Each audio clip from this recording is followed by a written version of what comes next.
You've seen the big plays. Jared stepping to his right, looking, stopping, firing, end zone, touchdown! You've heard what the playmakers and coaches have had to say. Up for a three. Got it! But now it's time to go behind the mic with BYU sports broadcasters to get their distinctive take on the games. Oh, what an aggressive play! This is Behind the Mic with host Cleon Wall. We're here to bring you unique insights and stories from the BYU sports broadcasters who cover the Cougars and from the Cougars themselves. On this week's episode, we celebrate two basketball players, one who's getting a lot of playing time and another who had to fight to just even get noticed. But first, the BYU baseball team has started their season. 1-1 pitch. Ground ball up the middle and through. Ozzie Pratt. He is going to run around third, score from second, and that is an RBI double for Tate Gamble, and BYU's lead now 4-0. They'll be back in the state of Utah next week. Right now, they're finishing up their second series in the Bayou against the Louisiana Lafayette Ragin' Cajuns. They played last week against Louisiana Tech. After the first series, I caught up with play-by-play guy Jason Shepard. Jason, how is Trent Pratt feeling going into his second season? Is he feeling a bit more prepared, a little bit more relaxed? You know, he took over for Mike Littlewood last season in the middle of the season. Yeah, and it's actually something that I talked with Coach Pratt about before the season even started, just a couple of days before we actually left for the first trip. And, I asked him that very question. And, one of the things he said is that he's really enjoying it. And look, there's a lot of things that when you're an assistant coach or an associate head coach that you're aware of that the head coach does. But until you're in those shoes and having to do it all the time, you really don't quite know. And Coach Pratt has said that, it's new experiences all the time and he's learning new things, but he's really enjoying being in this position. And, you can tell the guys love him. They love playing for him. He's a really good coach, but he's one of those guys that he demands a lot from you, but yet it's not a heavy-handed thing. The guys know that he cares about them and he just wants the best from them. He's really good with the team. It's fantastic. What does he feel is the strength of this team, and what is it that they still kind of need to work on? I know we're still brand new into the season, but what does he feel like? Hey, this is the strength of the team, and I can rely on these guys or this aspect of the game. Well, what he can rely on is quite a bit of returning production. This is a team that, and I've said this a couple of times on the air during the broadcast already this season, it's a really good mix of returning production mixed in with some really young, talented players. And I really think that's the best way to go because you still have guys that you can rely on that have been here in the program for a couple of seasons, have been in those wars on the field, but yet you can also have these new guys in that inject this, this youth and maybe some different talent. So I think the thing he relies on is he knows that almost his entire infield returns from last year. You have your returning first baseman, second baseman, shortstop, and third baseman, and two of your outfielders as well. So you've got a lot of guys that know what they're doing that you can rely on. Now, one of the things that he talked about that he wants to make sure that he does better, and we've seen this already at the beginning of the season, is he wants the guys at the plate to be tougher outs. He wants them to really work and not go up there and give in to maybe some bad pitches. So one thing we've seen is that's already come to pass already. The BYU's offense through the beginning of the season has been really, really good, and the guys have become tougher outs, which is exactly what he was looking for. One pitch, and Ozzie lines it into the gap in left center. It will get down. Ball will score from second base. Ozzie thinking about more than a double. He'll stop at second base, and it's back-to-back doubles for Ozzie Pratt and an RBI for the Oz. And it's Cole Gamble and Ozzie Pratt, they were named preseason WCC picks. For people who don't follow BYU baseball, why are they so good? And is it maybe just because they are consistent game in and game out? Yeah, well, and in the specific situation with Cole Gamble, he was also preseason the year before, and unfortunately he wasn't able to realize that because he ended up getting hurt. He had a foot injury that kept him out for about 6 weeks. And so he just never got to sort of fully develop into what we all knew he had and were expecting from him last year. So the fact that he was on it didn't surprise me because he's got that kind of talent. He's got a fantastic arm. Last year, he was in right field. This year, he is in center field. He's got really good speed when he gets on base. He's got a fantastic arm, regardless of what position he's playing in the outfield. So that one's not a surprise at all. Neither is Ozzie Pratt. He had a fantastic freshman season, and this is a guy, he's the leadoff man. When he gets on, look out, because the pitcher immediately has to keep him in the back of his mind because Ozzie can steal a base at the drop of a hat. You talk about lightning quick, that's Ozzie Pratt. So, these guys certainly are more than deserving of their preseason honors in the West Coast Conference. How big was it for Jack Sterner to come out on fire for this Cougar pitching staff in Game 1? He only gave up 1 run in 7 innings against Louisiana Tech. His ERA has improved the past few years. How good of a pitcher can he be?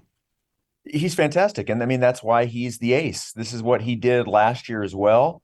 He was the Game 1 guy, and he really came out in that first game against Louisiana Tech and really set the tone, able to go 7 innings.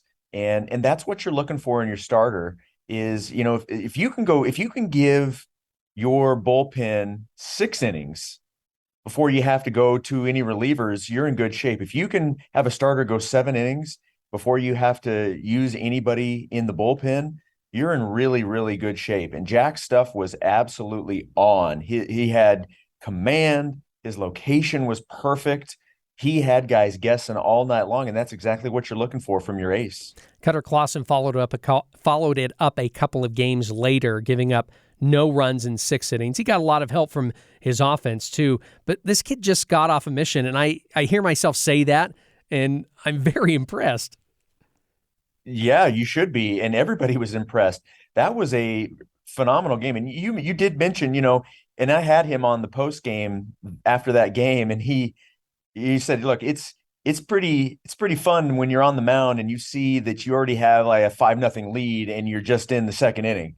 The offense came alive, but that doesn't take anything away from what Cutter did. And to, add to it, you brought up the fact that he was just home from his mission, not just home, but, it's only been a couple of months since he's been back. And his mission originally was to Peru, but that mission never opened. So he spent his entire mission in the Boise, Idaho mission. So he wasn't that far from Utah. But to come back and to be able in your debut for 2023 to pitch as well as he did. The other thing, and I've actually told Cutter this, physically, he looks really, really strong. He has come back and gotten into fantastic shape. And I don't think that that's something that can be overlooked either. Who are some of the other guys we need to pay attention to on this baseball team, whether they're pitchers or position players? Oh, wow. There's a lot of guys. I mentioned some of the younger guys, and immediately I'm kind of drawn to left field. And there were 2 guys that were really platooning. One would get a start, and then the other one would get a start. We mentioned Cole Gamble. Well, his younger brother, Tate Gamble, is on the team now, and he's a good one. And the Gamble family, they've got good baseball players. And the other is Luke Anderson, who also is defensively in left field. And Anderson is a freshman. He was the 2021 Gatorade Player of the Year. And there's, like I said, there's an influx of really good young talent that are on this team and in this program right now. You've got pitchers. Bryce Robinson is the Game 2 guy. We already mentioned Cutter. Up and down the lineup, there's just a lot of talent and a lot of young players to pay attention to. Bryant Ball actually got the start for Game 1 of the season. And he's new to this team, and between him and Chase Peterson, your catching duties, you're not going to have, at least, for right now, you're not going to have Colin Reuter.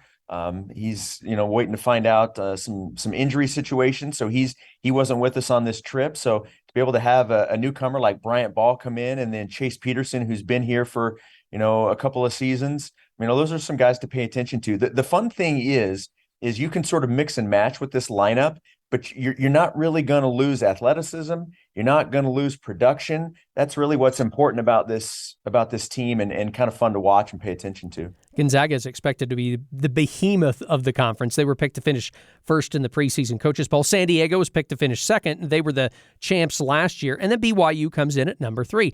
I'm assuming Coach Pratt and the guys are hoping to win this conference in their last season of the WCC, right?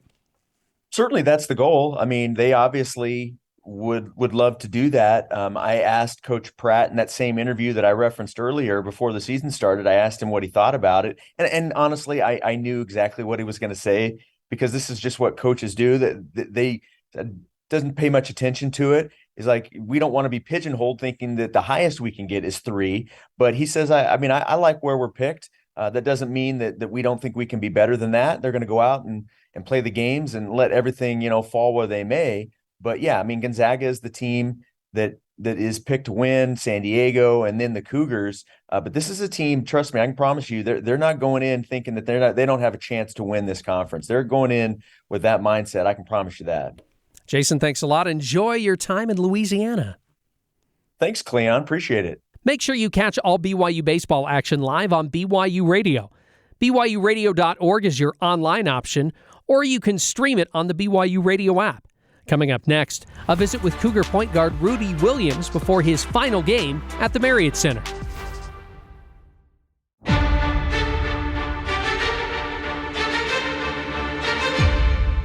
Welcome back to Behind the Mic. Jason Shepard is the regular host of Cougar Pregame Live for BYU basketball games on the BYU Sports Network. But when he's called away to other duties like baseball games in Louisiana or women's soccer matches in Los Angeles, or even key basketball games against Utah in the Marriott Center, I step in as the host of the show. That means I get the opportunity to interview a BYU basketball player before the game. So for BYU's final home game against San Francisco, I chose Rudi Williams. To give to Rudi, step back 3, top of the key. It's banked in by Rudi Williams. And for the first time in the second half, BYU's within single digits. He's one of 2 seniors on the squad, and this was his only season playing in the white and blue. If you don't remember, I had talked to him earlier in the season about finding a home in Provo after leaving Canada to play high school and college basketball in the United States. Now he's on the cusp of playing one final game at the Marriott Center. Can you believe how fast this season's gone for you? Honestly, I always think about it, and at the same time, the season has blown by really fast. It's also been really long, and it's been a journey. Kind of divvied it up into the preseason, and then that first semester, and then we came back after Christmas, and then we started conference play. So it was 3 different seasons in one. So it's been really long, and I'm sure everyone's beat up, but it's also went by really fast, and but I've had fun, so I can't complain. How close have you been able to get to your teammates? This is going to be your first and only season here with BYU. How close have you been able to get to these guys who are your teammates here on the BYU basketball team? I would say I've gotten pretty close because I have no choice but to see these guys every day. We're on the road, we're on the plane, we're in buses. So I see these guys more than I see my family, and we built a strong relationship as a whole. And then I have pretty good relationships with pretty much everybody individually and stuff. Me, Dallin, Jared, and Parker, our strength coach, our assistant strength coach. We play video games. We play Fortnite together a lot. We'll also go out to eat a lot in small groups and stuff. And me and Gideon, we always get haircuts. So I have just a relationship with everybody, and I've just gotten close with every guy over the last 6-7 months. Okay, who's the king of Fortnite? Tanner Toulson. I forgot to put Tanner in there. Tanner Toulson is the best Fortnite player. Okay. Yes. Where do you fall on that in the rankings there? I am the worst Fortnite player. I'm just the guy who's complaining and nagging, and I'm the cancer to our team pretty much. Hey, but at least you're there. Hey, there have been some highs and lows this season. You kind of alluded to that. If you had to talk about the overall season, how do you think it's gone for you? And as I said, in your one season here at BYU. It's been a lesson learned, of never get too high, never get too low, because obviously, like you said, we've had our ups and downs, but there's been great moments where I've been super high, And then there's been, moments where I've been super low and I'm just like, dang, So I could say that was the lesson I've learned throughout the season. But, nonetheless, I'm grateful for it all. It's helped me become a better player, a better person, teammate, all that. So I don't know if this is a lesson you learned, but you started early in the season, then they asked you to come off the bench. What has that experience been like? What have you learned from that experience about coming off the bench? And it's not like you're any less valuable just because you're coming off the bench, because you're still playing a lot of minutes, you're still scoring points too.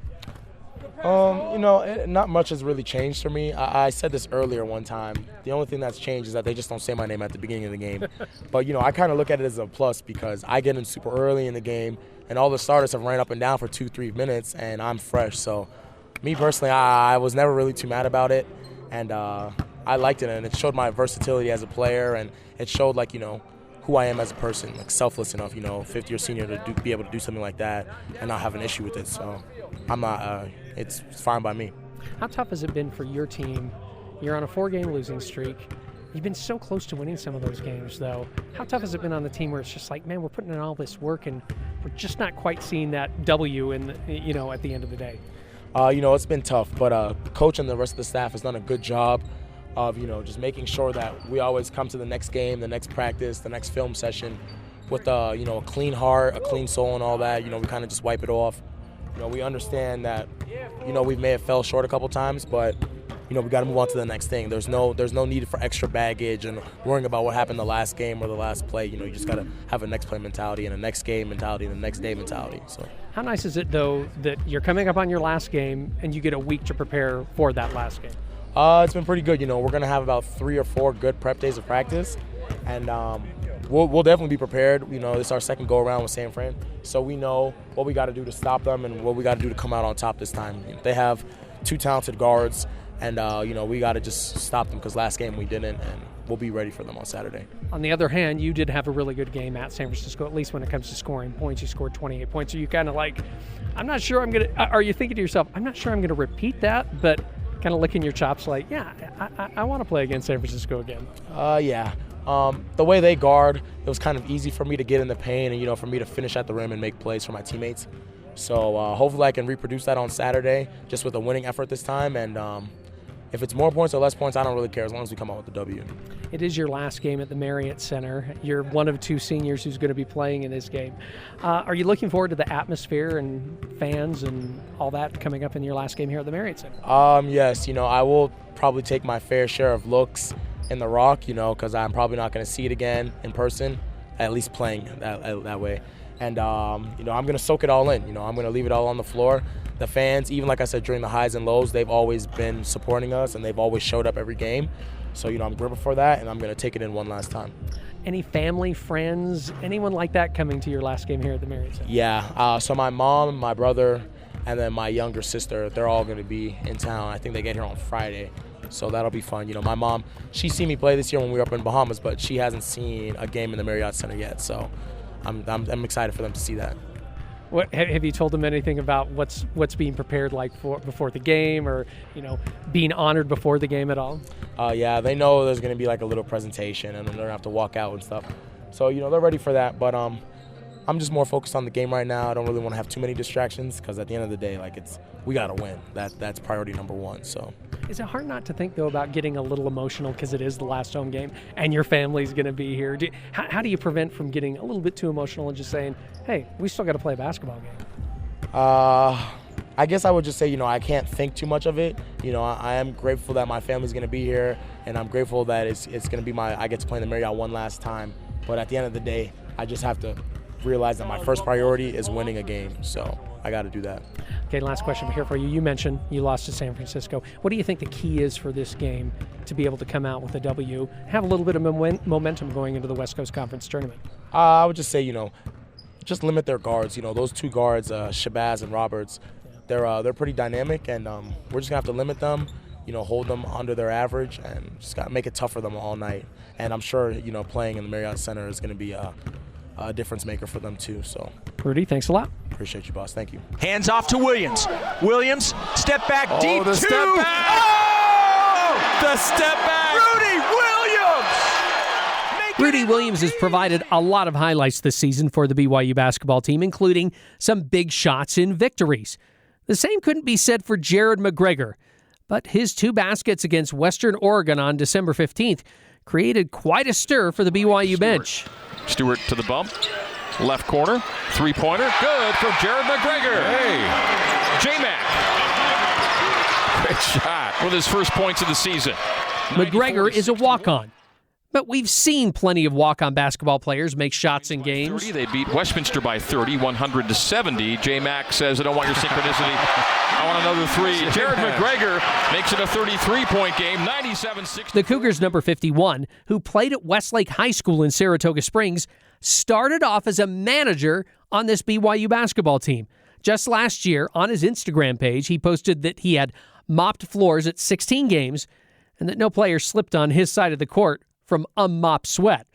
He also grabbed over 1,000 rebounds and dished out over 1,000 assists in practice. He said it was a solid season. But now he can brag that he's actually played Division I basketball and was able to get into the box score with a couple of 3-pointers against Western Oregon and a few personal fouls in some other games.